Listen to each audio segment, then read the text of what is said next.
Hello, and welcome to the Faith Science Podcast. My name is Tyler Bublitz, and welcome back to the 7th Sunday of Easter for the week of June 1st, 2025, and I'm excited to have you here. I'm excited to dig in this week's podcast, and I am excited that we are nearing here the end. This is the last Sunday of the Easter season. If you are looking for the Ascension Day text, which happened between these last two Sundays, unfortunately, I just don't have the capacity this year to be able to go through that, and I don't have that, so I'm sorry I'm not able to provide that for you this year. But I am excited that we are in this last Sunday of Easter, and this is this weird in-between period of time. We have, like we talked about here, the ascension of Christ has happened, and now we have this Sunday in between before the Pentecost happens where we get the Holy Spirit. So it's this, again, this weird transitionary period, and especially when we look back to last week's text as well, it kind of shows this transition that is happening, this movement that is happening, that is moving us toward this change as we are moving forward, having Christ be with us physically here present to now more of a personal Holy Spirit that is within us, each and every one of us, and a much more personal level in that way. But before we get there, we need to look back to last week's question, which was, are you prepared to hear the Holy Spirit? And there was a great response that I thought had a lot of wisdom in it, talking about that, yes, that they're willing and they're able and they listen for the Holy Spirit and listen to that talking.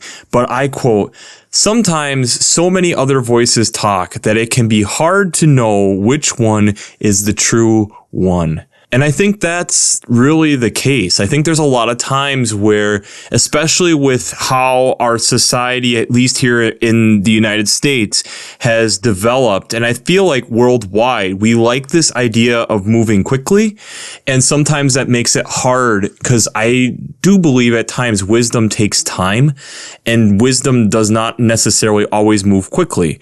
But there is also a time and a place to move quickly. And so it makes it difficult, I think, at times to be able to sift through and get through all that information to figure out what is the guiding principle and that we're utilizing, what is the Holy Spirit guiding us toward. And I think that's part of our Christian walk to be working on and thinking about and contemplating as we're trying to figure out where we are going. The first reading this week is still in Acts chapter 16, verses 16 through 34. I would argue this is the text that actually really brings it all together this week, and I think it's a really important text in and of itself. But this is a moment where we had Paul ends up casting out a spirit of deviation within a woman who has been doing this predictive fortune telling essentially for people.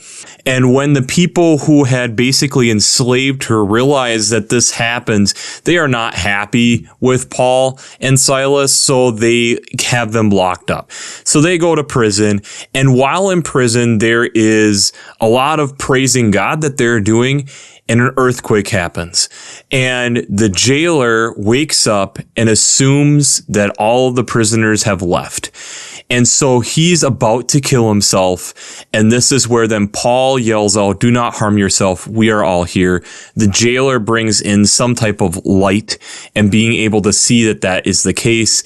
And they then have this conversation, which leads them into faith, which leads them into baptism and bringing this whole family of the jailers into the family of God.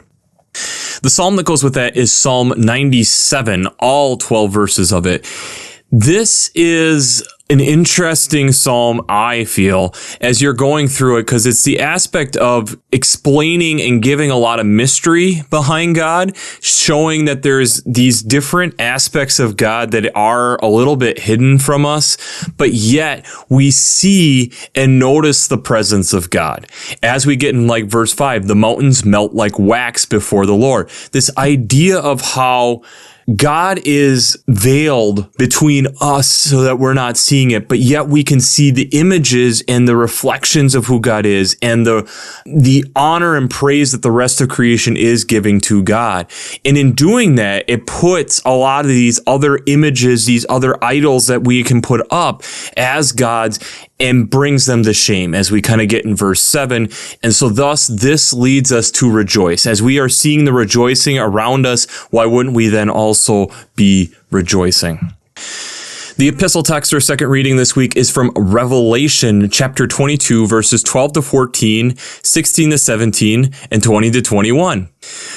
So this is a moment here where we're having a little bit of interaction here with Jesus, and we're recognizing again the eternity of God, that he is the Alpha and the Omega, the beginning and the end, hearing that again like we did last week. But again, also talking about how Christ being sent as a testimony to be able to welcome us into the family of God and recognize that this is something worth being praised, and realizing that this was us to get a foretaste of what is coming with the Spirit, recognizing that we then have this piece of who God is and a better understanding of who God is through Jesus. And that is a foretaste of what the Holy Spirit comes to actually give us, something even closer to what it's truly like to know the Lord. The gospel text this week is out of John chapter 17, verses 20 to 26. This is the prayer in Gethsemane right before Jesus is arrested.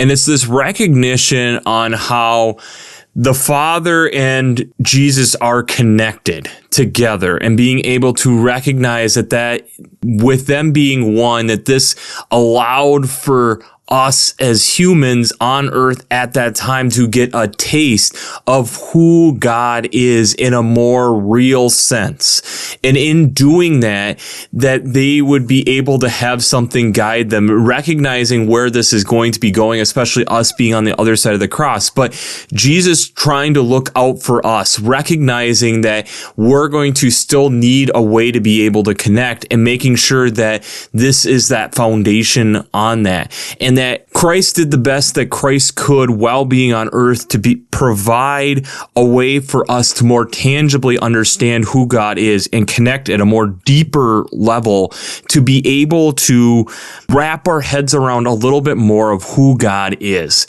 And especially with Jesus being more in a human form and humbling God's own self in the form of Jesus, being in the physical flesh of a human being, recognizing that provided us a more tangible way of understanding who God is. So before we jump into how faith and science come together this week, you have to do a shameless plugs for Working Preacher. If you haven't checked out Working Preacher, I'd highly recommend it. Between their Sermon Brainwaves podcasts, their commentaries, their discussions, since I'm not an ordained minister, I use them on a weekly basis to help give me some ideas, directions, ways to be looking at these texts, and especially hearing from some amazing biblical scholars and who are teaching this stuff at different seminaries. I'd highly recommend checking out the Working Preacher podcast and just checking out Working Preacher in general. There's a lot of great resources over there.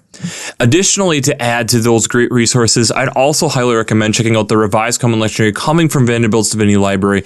I really enjoy how they lay out the text week to week. It's really helpful. And like I talked about, if you are really wanting to go through the Ascension Day texts are here, along with a lot of other minor holidays. Maybe you want to get into the visitation of Mary to Elizabeth.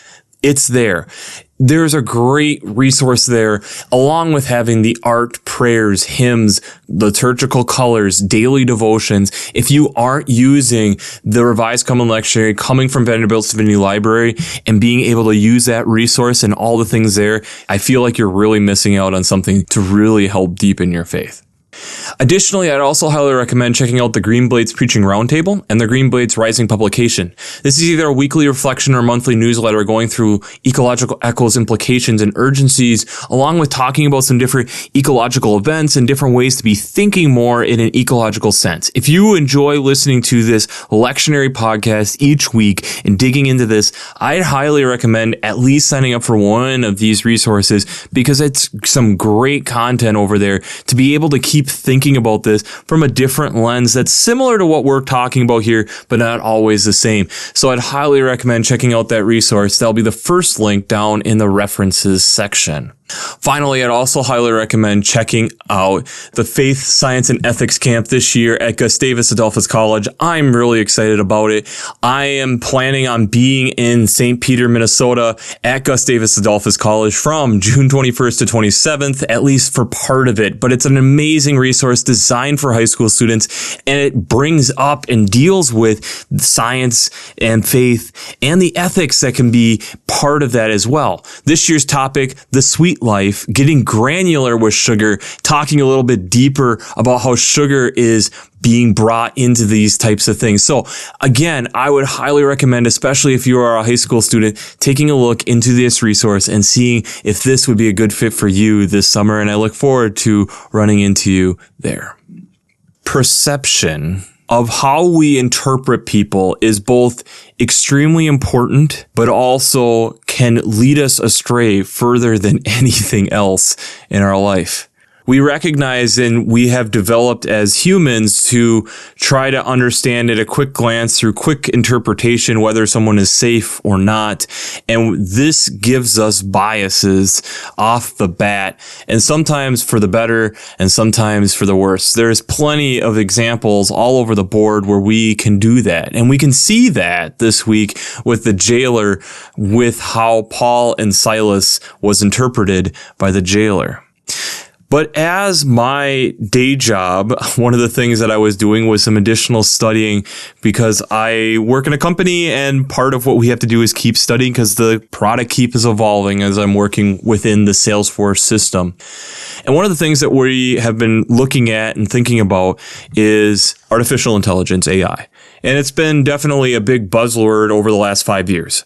And if you really go back, it can go back as far back as 50 plus years that we have been figuring out different ways of doing some types of different automation within computing, and thus getting more and more advanced. And then especially within the last 10 to 15 for sure, getting this to move into a different realm, and thus getting to the aspect where, especially the last 10 years, getting into generative AI, which is where we are actually giving the artificial intelligence the possibility to create on top of it. And that's something new, and that creates a lot of discussion and a lot of things to be like, ooh, is this really what we want to be doing? And yes, I would argue that we are going to need some types of artificial intelligence. And yes, there's things that are good about it. But one of the things, especially from my position and what I'm doing within Salesforce, there's times that we're designing different aspects or parts of artificial intelligence. And so thus we have to think about it at a broad scale, but then also think about what you are giving it. So let's dig into this a little bit more. One of the things that you have to be considering is, what are you putting into the model, is what you would call the AI, the model that you are going to be utilizing. What is the data that it is going to use to learn? And that's one of the big things if you've been following AI, the learning data and figuring out how you're going to train the AI to be able to recognize and do the different types of automation that you're wanting it to be able to do. In that, you have to be very conscientious, especially as you are testing it. Is it giving the results that make sense? And making sure that you haven't brought in bias. Making sure that you have thought this through enough to make sure that you are not bringing in an unintentional bias to this. And so that means sometimes bringing additional people in. There's lots of different types of biases to be thinking about. Confirmation bias, that it's giving you the results that you're wanting time and time and time again, but is it broad enough to necessarily be thinking about things that you maybe aren't thinking about? Or association bias, that you have made it too narrow, that it's only taking something from a specific aspect of this is for this and this is for that. But what about if it's something more in between, can sometimes get in the way. Societal biases. There was a great one that I found going through how in the mid-1950s, Kodak provided photo labs with developer for their film and had this fair-skinned employee called Shirley Page provide the cards to be able to help provide what it should look like with the developer for skin tones for people. The problem is at that point in particular, especially in the mid-1950s, most of the people who were buying cameras were light-skinned people here in the United States. The problem that came to be is as time went along and cameras became more and more affordable and became more and more a part of the culture, these Shirley cards became very dated very quickly because suddenly that couldn't be used for all skin tones. There was a bias that had been put into the data for what they had even put out at that moment. They had assumed it was going to be white Caucasians who were going to be developing film of people. And they've forgotten about whole swaths of people who were not white. These types of things can happen, and thus we can have survival bias or survivorship bias. We have societal bias and how things shift over time. Think of the aspect of how we perceive different areas of large cities. It sometimes goes back to how federal housing regulations had divided up different zip codes in different parts of the city, and thus here we are 100 years later nearly still looking at the perceptions of what has happened because of that, and thus it has perpetuated some of these biases into a different area. These assumptions as we are designing AI are things that we need to be thinking about and contemplating quite on the ready. It's one of the things that as you are doing tests and as you are preparing to deploy different types of AI in different aspects of an organization, or as you are working on just a specific aspect, you're wanting this artificial intelligent model to do just one specific thing, you need to be making sure and thinking through a lot of the different potential biases that can happen. And thus making sure, again, like we stated, it's not too narrow, it's not too broad, that you're thinking about different types of people, thinking about who is going to be utilizing this, trying to go through who the different biases can be so that you are not training something so narrow that it's not actually helpful, or training something so broad that it's not actually helpful, that it's actually giving good advice or actually helping to provide the answers in which you are looking for consistently. That's the idea of what you're trying to do with different artificial intelligent models. Now, how does this tie in to all the text that we have this week? And I think we have to look at the Acts text. We first have the story of how Paul gets into prison. Paul and Silas are there seeing this woman who has been basically seen as just a provider for these people. She's not benefiting from it. They're seeing her as a token or some way to be able to get money based off of her spirit of deviation. They cast that demon out of her. She no longer is valuable to them, and they treat her as such. And so thus they attack the people who did that. They have made their perception of who she was so narrow that it was purely, this is for money. This is for how we can get rich. Compare that to Paul and Silas. Paul and Silas then go into prison and are singing praises to God. When the earthquake happens, the jailer has the perception that these people, that they're prisoners, would gladly accept the possibility of escaping. And thus, this would be something punishable by death. I might as well take care of it myself and die honorably than having to run from the Roman government. Paul and Silas then call out and help him recognize that no, they have something much deeper that they're living for. They're not looking for the fame. They're not looking for the fortune. They're looking for amplifying who God is. That's what their whole purpose is. That's the meaning to what they are doing.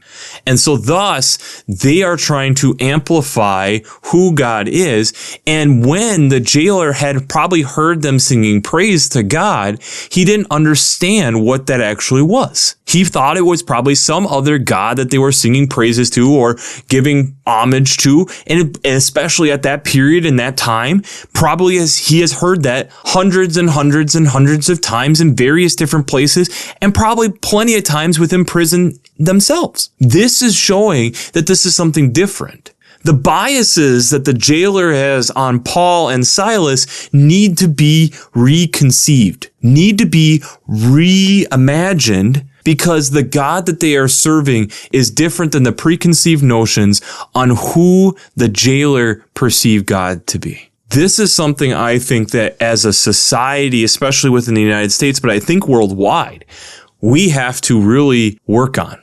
Because in this moment, the jailer is actually having to expand the bias and the understanding of who God really is to the jailer. And for us to, at times within our own faith, get so rigid on this is how I understand God to be, and not allowing ourselves to actually grow because we're so narrow in how we are interpreting God to be, and it fits my perception of God. And the thing is when we look through scriptures, Jesus multiple times over does this for the Pharisees as well. The perception that the Pharisees have of who God is, and then Jesus coming in and saying, no, this is not who God is. Your understanding of who God is too narrow. You're not perceiving this correctly. You have brought your own biases into this. And I think that's a difficult thing. And that's where when we have Jesus talking about here in the John text, that I'm hoping that I have laid a foundation for them to understand how big and vast and broad God truly is. And we then have to reflect on the ministry of who Jesus has been to this point. And Jesus has been this transformer, reformer of how we understand God to be, and thus setting the stage for the next phase to come in, thus being the Holy Spirit that we are going to have next week with the week of Pentecost. We get in the Revelation text talking about how, yes, I am the one that was descendant and was told that I would be coming. And yes, I will come again. But you have to understand the arc in which we are going through here, that this is something that is bringing us more and more and more toward understanding how big and vast God is. And the moment that we think that we have God figured out, then no, there's another wall that needs to be moved. The perceptions that we can bring into a situation and how we are understanding God to be and what God truly is can be very, very different. When we are designing and working on AI, we have to be thinking about the whole problem, the whole thing that we're trying to work on, and realizing that that problem still might continue to evolve over time and thus need to continue to be modified and tweaked. If our faith is not being modified and tweaked as we are growing and understanding more and more who God is, then what are we actually doing?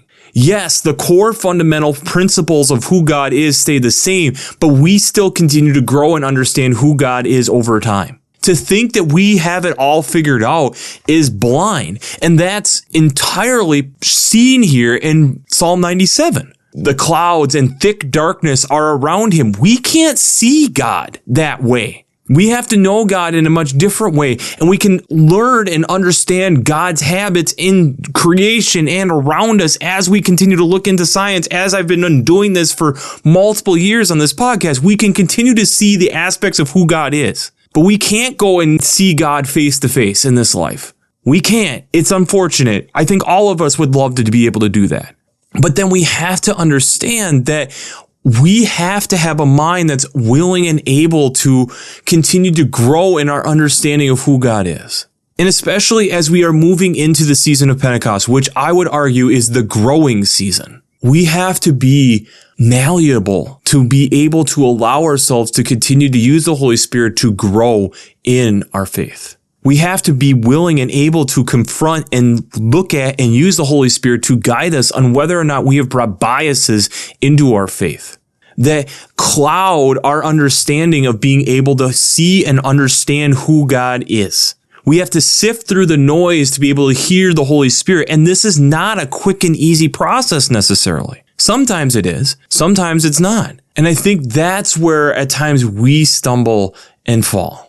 That's where within AI, it's okay. There's things we haven't taken into consideration. We can see where things are falling through. We need to reevaluate it. Some AIs are going to be attacked harder than others, depending on what they're doing and depending on how vast they have to be. How much do they have to cover? And no matter what happens, AI still is going to need where you have human oversight to check things over, to make sure things are still happening the way that we expect them to happen. Our faith needs to continue to be reevaluated and to make sure that it's being perceived, being lived out in the way that not only we expect, but the way that God expects. And unfortunately, I think there's a lot of times that we all get caught up and sometimes miss the mark. And that's part of the confession and forgiveness in many church services, but it's also part of our daily confession that we should be having with the Lord. So the question I have for you this week is, where have biases clouded your sight? Where have biases clouded your sight?